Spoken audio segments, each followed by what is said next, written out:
बाळासाहेबांच्या तमाम शिवसैनिकांना तुमच्या ह्या अनिश गाढवेचा, बाळासाहेबांच्या लहानशा शिवसैनिकाचा आणि शिवसेनेच्या प्रवक्त्याचा मानाचा जय महाराष्ट्र. एक मराठा लाख मराठा. आज तुम्हाला राज्य मंत्रिमंडळाच्या विशेष अधिवेशनासंदर्भात मराठा आरक्षण बिलाच्या संदर्भात ज्या ज्या काही बातम्या घडल्या, ज्या ज्या काही गोष्टी घडल्या, त्या सर्वच्या सर्व तुम्हा सर्वांसमोर घेऊन येतोय.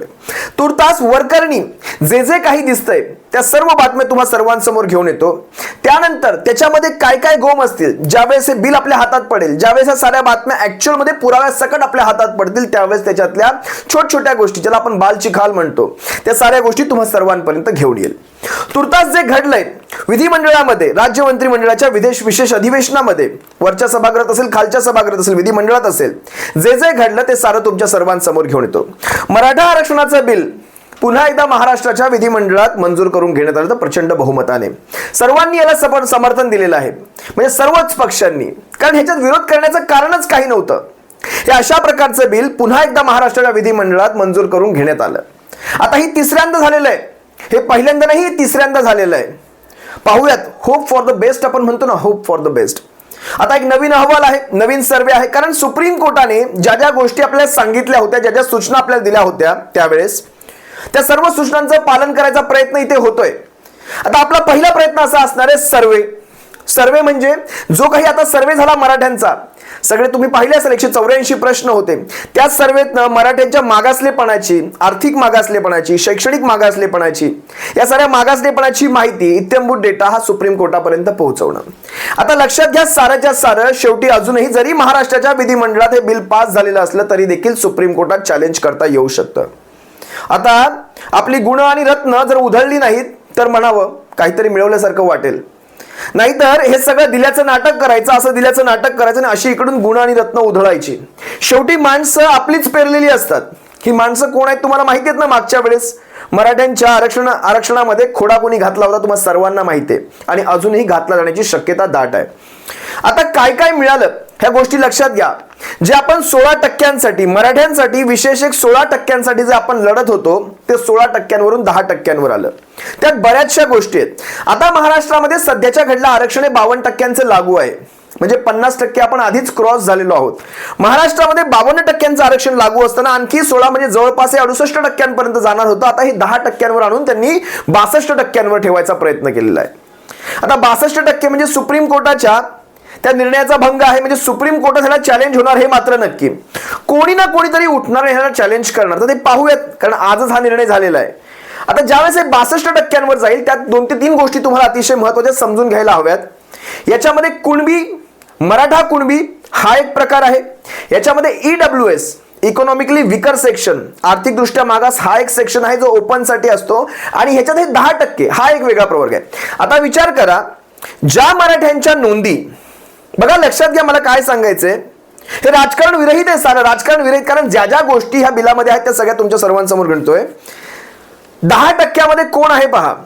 ज्या मराठ्यांकडे कुणबीच्या नोंदी सापडतायत, नवीन नोंदी सापडतायत, त्यांना कुणबीमधनं म्हणजे ओबीसी प्रवर्गातनं त्यांना आरक्षण राहील. त्या कुणबी प्रवर्गाला म्हणजे मराठा कुणबी जो सापडतोय तो या 10% मध्ये येणार नाही. बघा लक्षात घ्या, मला काय सांगायचंय, बारीक लक्षात घ्या, समजून घ्या कायदा काय बनतो ते. ज्या मराठ्यांना कुणबीच्या नोंदी सापडतायत ते ओबीसी प्रवर्गात जातील. ज्या मराठ्यांकडे कुणबीच्या नोंदी सापडत नाहीयेत, म्हणजे गणगोत वगैरे, सगेस वगैरे वगैरे, ह्याच्या कुठेही ते बसत नाहीयेत कुणबीच्या नोंदीमध्ये, ज्या मराठ्यांकडे, ते ह्या 10%मध्ये येतील. आणि जो आधीपासूनचा 10% EWSचा कायदा होता, जो 103वी घटना दुरुस्ती करून सुप्रीम कोर्टाने देखील याला मंजुरी दिलेली आहे. भले हा 10% पुढे गेलाय, पण हा EWSचा कायदा हा संबंध देशभर लागू आहे. हा फक्त ओपन प्रवर्गासाठी आहे, खुल्या प्रवर्गासाठी आहे. आता ह्याच्यामध्ये जो EWS, ज्याला महाराष्ट्रात आपण EBC देखील म्हणायचो, इकॉनॉमिकली बॅकवर्ड क्लास असं आपण म्हणायचो, ज्यावर आपण तहसीलदाराच्या त्या उत्पन्नाच्या दाखल्यावर देखील आपण कॉलेजांमध्ये उच्च शिक्षणासाठी आपण 50%ची मला वाटतं सवलत घेत होतो मराठा वर्ग. आता ह्यामध्ये सगळ्यात महत्वाची गोष्ट, आणि इथेच कुठेतरी मला थोडंसं खटू झाल्यासारखं वाटलं, EBC किंवा EWS तुम्ही म्हणा, ह्यामध्ये तुम्ही आरक्षण घेऊ शकत नाही कुठला तरी एक तर त्या 10%मध्ये. आता तो निर्णय होईल तेव्हा होईल, त्याच्यावर चॅलेंज होईल तेव्हा होईल, त्याचं त्या बिलाचं कायद्यात रूपांतर होईल तेव्हा होईल. ज्यावेळेस सुप्रीम कोर्ट त्याला क्लीन चिट दिली तेव्हा होईल तोपर्यंत हे EWS बंद झालं ना. ही एक खऱ्या अर्थाने खल आहे. पण तुम्ही 10% ओपन प्रवर्गातून आता तो आपला फॉर्म शिक्षणासाठीचा अर्ज करू शकत नाही. तुमची फी सवलत असेल, शिक्षण शुल्काची सवलत असेल ती घेऊ शकत नाही. राहिल्या 3 गोष्टी पुन्हा सांगतो. 10% असे मराठी असणार ज्यांच्याकडे कुठल्याही कुणबी प्रमाणपत्राची नोंद सापडलेली नाही, ना गणगोत ना सगळे सोयरे कुठेही त्यांची नोंद सापडली, ते 10% आणि जवळपास महाराष्ट्राच्या लोकसंख्येच्या जवळपास 28% लोकसंख्या ही मराठा आहे. आणि ह्या मराठ्यांपैकी 100% मराठ्यांपैकी 84% मराठा हा आरक्षणास पात्र राहील, म्हणजे 14% मराठा हा आरक्षणास पात्र नाही. आता हा निर्णय कसा केला किंवा ही गणना कशी केली याची अजून माझ्याकडे कुठलेही आकडेवारी आलेले नाही. कशा प्रकारे झालेलं आहे याच्यासाठी कुठले परिमाण वापरले आहेत तसं काही माझ्याकडे आलेलं नाही. पण आतापर्यंत आता हे आरक्षण विधेयक मंजूर झाले, बहुमताने मंजूर झाले, आवाजी मतदानावर मंजूर झाले, सगळ्या पक्षांनी याला पाठिंबा दिला. हे कुणा एका पक्षाचं नाही. मला वाटतं एकनाथ शिंदे ज्यावेळेस तो वाचून दाखवण्यासाठी उभे राहिले त्यांना ते राज्यपालांचं मला वाटतं अभिभाषणासाठी त्यांना थांबवण्यात आलेलं आहे. या सगळ्या गोष्टी विधानसभेत घडलेल्या आहेत. महाराष्ट्राच्या वरच्या आणि खालच्या दोन्ही सभागृहात घडलेला आहे. तिसऱ्यांदा झालं, या अगोदर 2 वेळा झालं होतं. 14 मध्ये SCBC प्रवर्गातून आपल्याला 16% आरक्षण मिळालं होतं, ते टिकलं नाही. SCBC प्रवर्ग हा वेगळा तयार करण्यात आला होता त्याही वेळेस. म्हणजे मला वेगळं असं काही दिसत नाही. फक्त जी माझी मागणी होती किंवा जे वैयक्तिक माझे विचार होते की एक वेगळा प्रवर्ग करून मराठ्यांना आरक्षण मिळावं, ते मात्र इथे दिसतंय. पण 16%ची मर्यादा 10% खाली आणलेली आहे. म्हणजे 28% जर मराठा असेल तर त्याला 10% तुम्ही कसा बसवणार हे कळतंय आपल्याला काही. 28%चा मराठा हा 10% गुंडाळला आणि त्यातूनही EWS बाहेर काढलं. विचार करा, या सगळ्या गोष्टी थोड्याशा खटू करणाऱ्या आहेत. 2014 मध्ये SCBC प्रवर्गातलं ते आरक्षण टिकलं नाही. 2018 मध्ये 12% शिक्षणामध्ये आणि 13% नोकऱ्यांमध्ये, मला वाटतं सरकारी नोकऱ्यांमध्ये, हे देखील टिकलं नाही. आता 10%चं नवीन मिळालंय आणि हे 10% देखील राजकीय आरक्षण नाहीये. हे 10% आहे शिक्षण आणि नोकरीसाठी फक्त. या 2च गोष्टींसाठी राजकीय आरक्षण लागू नये. म्हणजे तुमचं हे आरक्षण जे आहे हे काही सगळ्याच अँगलने आरक्षण तुम्हाला म्हणता येणार नाही. कारण आतापर्यंत कसं OBC असेल, SC असेल, NT असेल, VJ असेल किंवा इतर प्रवर्ग असतील, या सगळ्यांना आरक्षण हे सगळ्या क्षेत्रात लागू असायचं. नोकऱ्यांसाठी, शिक्षणासाठी, परदेशी शिक्षणासाठी, सगळ्यांसाठी असायचं. आणि त्यातल्या त्यात त्यांना राजकीय आरक्षण देखील असायचं, नाही राजकीय कोटा असायचा. तो राजकीय कोटा नसणारे असो, त्याची मला तुर्तास तरी तेवढी गरज वाटत नाही. कारण सध्या तरी महाराष्ट्राच्या राजकारणावर मराठ्यांचाच पगडा दिसतोय, त्यामुळे त्याची तरी तुर्तास मला गरज वाटत नाही. पण EWS आरक्षण हे मात्र रद्द झालेलं आहे मराठ्यांसाठी म्हणण्यापेक्षा ओपन प्रवर्गासाठीच राहणार. आता मराठे जर आरक्षणामध्ये येत असतील तर मराठे ओपन प्रवर्गात पडत नाहीत आणि ओपन प्रवर्गात मग जो कोणी राहील तो 10% खुलेआम राहणार. आणि ती एक मोठी मर्यादा झाली ती 10%ची, आणि ती संबंध देशभरासाठी. आणि सुप्रीम कोर्टात तिला चॅलेंज होणार नाही कारण 103वी घटना दुरुस्ती झालेली आहे. म्हणजे 10%मध्ये अगदी छोटासा समाज 10%मध्ये बसवला, कारण मराठाच होता, ओपन मध्ये मराठाच जास्त होता. आता 10% ते तसेच राहणार आहेत, त्याच्यात कुठेही कटछाट करून. खरं तर ही 10%ची जी आपल्याला मिळाली मराठ्यांसाठी ती जवळपास 15 ते 16% असायला हवी होती. काहीतरी विचार करून हा आकडा दिला गेलेला होता. आता 28% मराठा मी तुम्हाला सांगितला. आता विचार करा, आरक्षणाचा कोटा 50%च्या वर गेल्यानंतर ज्या तुम्हाला त्रुटी आहेत ह्याच्या सगळ्या माहिती सांगतोय मी तुम्हाला. अनेक जण जवळपास 1 लाखाभराच्या हरकती मागवण्यात आल्या होत्या. हरकती मागवण्यात आल्यापेक्षा म्हणण्यापेक्षा लाखभर हरकती ज्यावेळेस हा मसुदा, कच्चा मसुदा ठेवला होता त्यावेळेस ते अधिसूचना दाखवली होती. ज्यावेळेस जरांगे पाटलांना तुम्ही लिंबू पाणी देऊन त्यांचं उपोषण तोडलं होतं किंवा मुंबईपर्यंत जे आले होते त्यांना परत पाठवलं होतं, त्यावेळेस कच्चा मसुदा दाखवला होता, त्याच्यावर हरकती मागवल्या होत्या. 18 फेब्रुवारी पर्यंत हरकती होत्या. त्या 18-19 फेब्रुवारी पर्यंतच्या हरकती जवळपास 1 लाखांच्या वर आहेत. आता त्या हरकतींचं तुम्ही कोर्टात त्याला चॅलेंज कसं करणार आहेत? कारण कोर्ट सगळ्यात पहिलं काय म्हणणार, तुमच्या या हरकतींवर तुम्ही काय उपाययोजना करत आहात किंवा ज्यांनी या हरकती पाठवल्यात त्यांना तुमचं उत्तर काय असणार आहे, त्याच्यावर अजून कुठलाही निर्णय झालेला नाही. त्या हरकतींवर एवढ्या आलेल्या हरकती म्हणजे काही ना काहीतरी गोष्टी त्याच्यात असणार.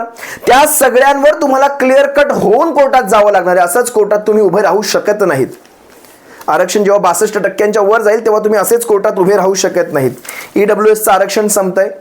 आता तुम्हाला काय करावं लागणार आहे, कोर्टामध्ये अपवादात्मक परिस्थिती म्हणजे रेअरेस्ट टू रेअर सिच्युएशन, जिथे तुम्हाला मराठ्यांना आरक्षण देणं हीच एक अशी निकडीची परिस्थिती उद्भवली आहे की ज्यातूनच हा समाज सुधरू शकतो, वाचू शकतो. अशा प्रकारची एक अपवादात्मक परिस्थिती तुम्हाला सिद्ध करावी लागेल. आणि जर ही सिद्ध झाली तरच सुप्रीम कोर्टामध्ये हे आरक्षण टिकू शकेल. आणि त्यासाठी तुम्हाला राज्य मागास आयोगाचा अहवाल लागेल. त्या राज्य मागास आयोगाची तुम्हाला परवानगी लागेल. आणि तुम्ही तर पाहिलं, राज्य मागास आयोगाच्या जवळपास 3 ते 4 सदस्यांनी राजीनामे ठोकलेत. म्हणजे राज्य मागास आयोगाची परवानगी देण्यासाठी यांची पहिली मनधरणी तुम्हाला करावी लागणार. जर हे नसतील तर जे उरलेले सदस्य आहेत त्यांच्याकडून तशा प्रकारची एक पॉझिटिव्ह रिस्पॉन्स तिकडे सुप्रीम कोर्टात दिसावा लागणार. राज्य मागास आयोग मला सध्या तरी तसं अनुकूल दिसत नाही मराठ्यांच्या आरक्षणाच्या बाबतीत. पण 10% हे आरक्षण महाराष्ट्राच्या मंत्रिमंडळाने लागू केले. काय विचार केलाय तो थोड्याच काही वेळात आपल्याला कळेल.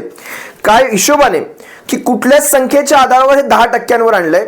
जे काही असेल ते, या 3 गोष्टी मी तुम्हाला पुन्हा सांगतो. 10% फक्त त्या मराठ्यांसाठी असणारे ज्यांच्या कुणबी नोंदी सापडलेल्या नाहीत. ज्यांच्या कुणबी नोंदी सापडतील ते ओबीसी प्रवर्गातनं आरक्षण घेऊ शकतील. मग त्यांना या 10% येता येणार नाही. 2 गोष्टी लक्षात आल्या तुमच्या.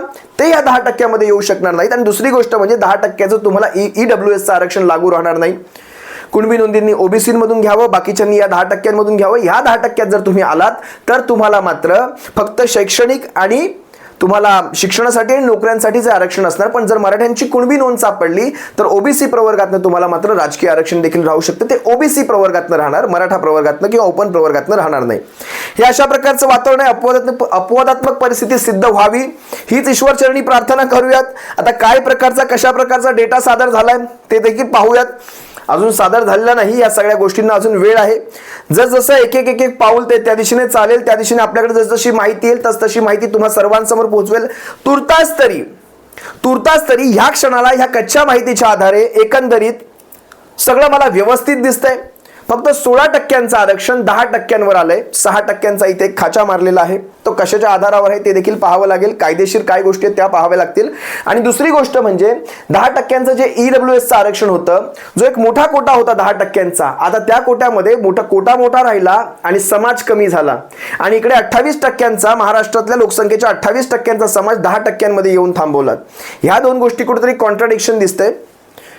काही का असे ना, जे मिळतंय सध्या ते पाहावं. पुढे आपण या सर्वावर बोलूयाच. तुर्तास तुम्हा सर्वांची रजा घेतो. आणि जे काही चाललंय ते असंच चालू राहावं. या सगळ्यामध्ये कुठे फाटे फुटू नयेत. कुणी याच्यावर चॅलेंज करण्यासाठी सोडले जाऊ नयेत. लक्षात येते मला काय म्हणायचंय. या सगळ्यावर दिल्याचं नाटक करायचं आणि कुणाला तरी आपल्याच माणसाला सोडायचं. आणि तो आपलाच माणूस ज्यांना दैवत मानतात, फडणवीस साहेबांना दैवत मानतात, तीच माणसं जातात तिथे आणि तीच माणसं चॅलेंज ठोकतात ह्या सगळ्यांना. कायद्याचं नॉलेज असतं ह्या सगळ्यांकडे.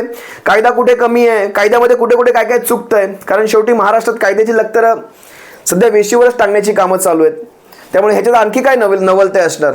तुम्ही सर्वांनी पाहिलं कशा प्रकारे शेड्यूल 10 ला फाट्यावर बांधण्याचं काम महाराष्ट्रामध्ये झालंय. त्यामुळे ह्या कायद्याला, हा जो कायदा ऑलरेडी क्रॉस झालाय सुप्रीम कोर्टाचा, याच्यावर कुठे ऑब्जेक्शन घेतले जातील हे तुम्हा सर्वांसमोर लवकरच येईल. तुर्तास तुम्हा सर्वांची रजा घेतो. एक मराठा लाख मराठा. काळजी घ्या.